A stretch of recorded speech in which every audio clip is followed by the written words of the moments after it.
যে তোমাকে মন থেকে ভালোবাসে সে এই ৫টি কাজ করবে। নাম্বার ১, সে তোমাকে সব সময় চোখের আড়ালে রাখবে। নাম্বার ২, নিজের সমস্ত গোপন কথা তোমাকে বলবে। নাম্বার ৩, তুমি কোনো অপরিচিত ছেলে বা মেয়ের সাথে কথা বললে সে রেগে যাবে। নাম্বার ৪, তোমার উপর রাগ একটু বেশি দেখাবে, কিন্তু তোমাকে আগলে রাখবে। খুব শখ আমার বদনাম করার, তাই না? শুধু মনে রেখো, বিচারকের নাম আল্লাহ। সেখানে কোনো উকিল নেই, মিথ্যে সাক্ষী নেই। আমার নামে ততটুকুই বিষ চড়াও যতটুকু বিষ পান করার ক্ষমতা হাসরের দিন তোমার থাকবে। কারণ আল্লাহ আমার চোখের জলও দেখেন আর তোমার চক্রান্তও দেখেন। যে স্বামী তোমার শরীরের কাপড় খোলার অধিকার রাখে, তার কেন তোমার ফোনের পাসওয়ার্ড জানার অধিকার থাকবে না? অনেক মেয়ে আছে প্রাইভেসির দোয়াই দিয়ে স্বামীকে তার ফোন ধরতে দেয় না। আরে বোন, স্বামীর কাছে আবার কিসের প্রাইভেসি? মনে রাখবেন, স্বামী স্ত্রীর মাঝে প্রাইভেসি থাকা মানে দূরত্ব সৃষ্টি হওয়া। আর স্বামী স্ত্রীর মাঝে দূরত্ব থাকলে সে দূরত্বের মাঝে শয়তান এসে লাফালাফি করে। এমন স্ত্রী হয়ে কি লাভ? স্বামীর চোখ দেখে মুখ দেখে বুঝতে পারে না তার ভিতরে ঝড়।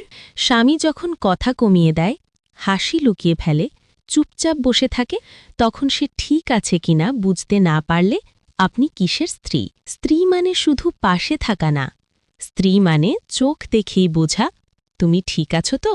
আমি জানি আমার শূন্যতা তোমাকে কষ্ট দেয় না। তোমায় পূর্ণতা দেওয়ার মানুষের অভাব নাই, সে পূর্ণতার ভিড়ে আমি যে বড্ড লগন্য। আজ অনেক যুদ্ধ করে নিজেকে থামালাম।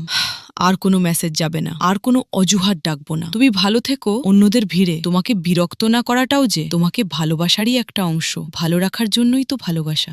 আপনার শূন্য পকেটে যে নারী ছায়ার মতো পাশে ছিল, পকেট ভর্তি হওয়ার পর তাকে কখনো দূরে ঠেলে দেবেন না। কারণ অভাবের দিনে যে হাতটা আপনাকে ভরসা দিয়েছিল, সে স্বার্থহীন ভালোবাসার সাথে বেইমানি বা জুলুম স্বয়ং আল্লাহ তাআলা কখনো মেনে নেন না।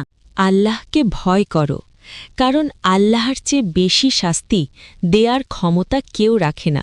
আল্লাহ সব সময় ধরে না, ধরলে ধরে ধরে ধরে না, ধরলে আল্লাহ ছাড়ে না।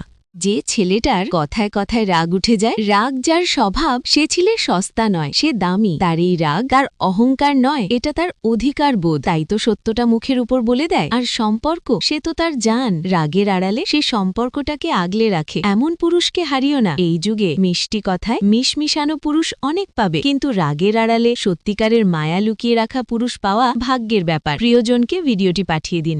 ঝুঁকেছিলাম সম্পর্ক বাঁচাতে, নিজেকে বেচতে নয়। অথচ তুমি আমার সরলতাকে নিম্নমানের ত্বক না দিলে। সস্তা আমি ছিলাম না, সস্তা ছিল তোমার বিচার করার ক্ষমতা। তোমাকে ভালোবেসে মাথা নত করেছিলাম, আর তুমি ভাবলে আমার মেরুদণ্ড নেই। মনে রেখো, ভিখারির মতো ভালোবাসা চাইলেও মেরুদণ্ডটা আমি রাজার মতোই সোজা রাখি। সবচেয়ে অসহায় মুহূর্ত কোনটা জানেন? যখন প্রিয় মানুষটা মিথ্যা শপথ করে, আর আপনি জানেন সে মিথ্যা বলছে। আপনি তাকে অপমান করতে পারেন না ভালোবাসার খাতিরে, আবার তাকে বিশ্বাসও করতে পারেন না সত্য জানার কারণে। মাঝখান থেকে শুধু বুকের ভেতরটা দুমড়ে মুচড়ে শেষ হয়ে যায়। ভিডিওটি শেয়ার করে। পৃথিবীতে একমাত্র টাকার কোনো ধর্ম নেই, কোনো জাত নেই। মসজিদের দানবাক্স হোক বা মন্দিরে থালা, কেউ জিজ্ঞেস করে না টাকাটা পবিত্র তো, হাতটা ধোয়া তো।